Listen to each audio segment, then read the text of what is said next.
السلام علیکم knowledge get کے ناظرین، یہ ویڈیو کائنات کی تخلیق کے بارے میں ہے کہ سائنسی نقطہ نظریے کے مطابق یا اسلام کے مطابق کائنات کس طرح وجود میں آئی۔ جہاں تک بات کر لیتے ہیں سائنسی نقطہ نظریے کے مطابق یہ کائنات ایک بہت بڑے دھماکے سے وجود میں آئی، جسے سائنسدان بگ بینگ کا نام دیتے ہیں۔ بگ کا مطلب بڑا اور بینگ کا مطلب دھماکہ۔ یہ ایک ایسا سائنسی نظریہ ہے جس کے مطابق 14 ارب سال پہلے ایک دھماکہ ہوا تھا، جس سے یہ مختلف کہکشائیں، گلیکسیز، ستارے، سیارے، پلانٹس، زمین و آسمان وجود میں آئے۔ سائنسدانوں کا خیال ہے کہ اس دھماکے سے کائنات کو عدم سے وجود میں لایا گیا، جس کے اجزاء ایک نقطے میں بند تھے۔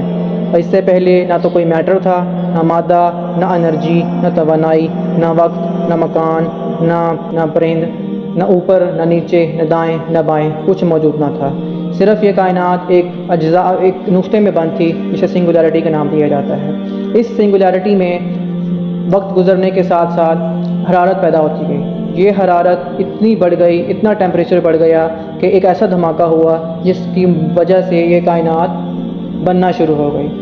جس سے زمین و آسمان آپس میں ملے ہوئے تھے، زمین و آسمان ملے ہوئے تھے اور یہ علیحدہ ہونا شروع ہو گئے۔ اس دھماکے کی شدت اتنی تھی، 14 ارب سال سے لے کر اب تک اس دھماکے کی نوعیت اس طرح ہے کہ کائنات مسلسل پھیلتی چلی جا رہی ہے۔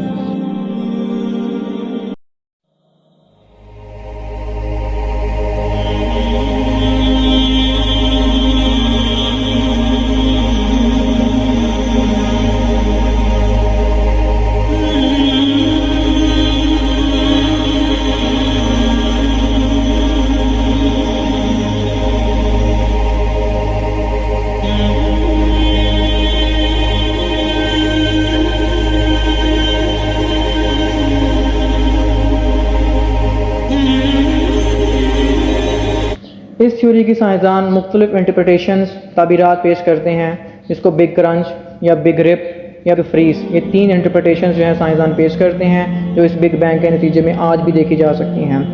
بگ کرنچ ایک ایسا نظریہ ہے جس کے مطابق جیسے جیسے کائنات پھیل رہی ہے، جس تیزی سے پھیل رہی ہے، اسی تیزی کے ساتھ یہ واپس اپنی سنگولیرٹی میں واپس چلی جائے گی اور اس کائنات کا خاتمہ ہو جائے گا۔ بگ بینگ کے نتیجے میں کائنات کا پھیلنا اتنا بڑا واقعہ تھا کہ اس کی دریافت اس صدی کی سب سے بڑی دریافت مانی جاتی ہے۔ اسٹیفن ہاکنگ، جو اس صدی کے بہت بڑے سائنسدان مانے جاتے ہیں، ان کے مطابق کائنات کی پھیلنے کی دریافت اس صدی کی سب سے بڑی دریافت ہے۔ ناظرین کرام، اب ہم اس بگ بینگ کا تجزیہ اسلام کے سامنے پیش کرتے ہیں۔ آیا کہ بگ بینگ ایک اسلامی نظریہ ہے یا سائنس کے مخالف ہے؟ بگ بینگ کی تھیوری کو ماننے کا لازمی نتیجہ ایک خالق کو ماننا نکلتا ہے۔ یہی وجہ ہے کہ شروع میں ملحدین نے اس نظریے کو ماننے سے انکار کر دیا۔ ملحدین ان لوگوں کو کہتے ہیں جو خدا کے وجود کا انکار کرتے ہیں، لیکن مزید سائنسی تحقیقات نے اس نظریے کو تقویت دی۔ بعد میں ملحدین نے اس کا مجبوراً اعتراف کیا اور ان کا پہلا ڈارون کا نظریہ خود بخود مردود ہو گیا۔ اب بجائے شرمندگی کے بگ بینگ نظریے پر اپنے مذہب کی بنیاد رکھ کر اسے دلیل بنا کر پھر اللہ عز و جل کا انکار کرنا شروع کر دیا۔ لیکن ناظرین کرام، جب ہم قرآن پاک کا مطالعہ کرتے ہیں تو یہ بات دو ٹوک سامنے آ جاتی ہے کہ سورۃ الانبیاء میں اللہ تعالیٰ نے ارشاد فرمایا، اولم یر الذین کفروا ان السماوات والارض کانتا رتقا ففتقناہما، کیا ان کافروں نے نہیں دیکھا کہ ہم نے زمین و آسمان کو ملا ہوا چھوڑا ہوا تھا اور پھر ہم نے اس کو دھماکے سے پھاڑ کر علیحدہ کر دیا۔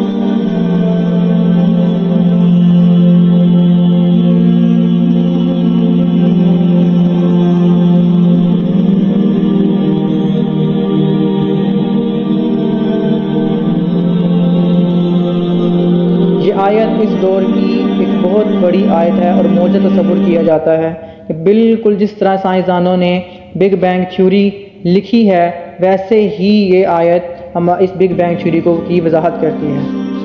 اس آیت کی تفسیر میں صحابہ کرام، تابعین اعظام اور اکثر مفسرین کا یہی قول ہے کہ زمین و آسمان باہم ملے ہوئے تھے، اس کے بعد ان کو جدا کر دیا گیا۔ یہ بات قابل غور ہے کہ جو بات 1400 سال بعد سائنسدان ہبل ٹیلیسکوپ اور دیگر میتھمیٹکس کے ذریعے سے ثابت کرتے ہیں، وہ 1400 سال پہلے انبیاء علیہ السلام اور صحابہ کرام نے 1400 سال پہلے ہمارے پیارے نبی صلی اللہ علیہ وسلم نے اور ان کے صحابہ کرام نے اس کو 1400 سال پہلے ہمارے پیارے نبی صلی اللہ علیہ وسلم نے بذریعہ وحی ہم تک قرآن کی شکل میں پہنچا دیا۔ اب یہ بات قابل ذکر ہے کہ یہ بگ بینگ کا نظریہ ہمیں خدا تعالیٰ کی طرف لے کر جاتا ہے یا اس سے دور کرتا ہے۔ ہمارے مشاہدات میں ہے کہ جب دنیا میں کوئی دھماکہ ہوتا ہے تو اس کے نتیجے میں بگاڑ پیدا ہوتا ہے، سالہ سال کی محنت سے بنائی جانے والی عمارتیں زمین بوس ہو جاتی ہیں، افراد کے خاکی اسلام کے پرخچے اڑ جاتے ہیں، اور جو کچھ ان دھماکوں کی زد میں آتا ہے تباہ و برباد ہو جاتا ہے، جیسے کہ ایٹم بم کا دھماکہ، ہائیڈروجن بم کا دھماکہ، آتش فشاں کا دھماکہ، قدرتی گیسوں کے دھماکے، سب تباہ کن ہوتے ہیں۔ لیکن اس کے برعکس یہ کیسا دھماکہ تھا جس کے نتیجے میں پہاڑ، دریا،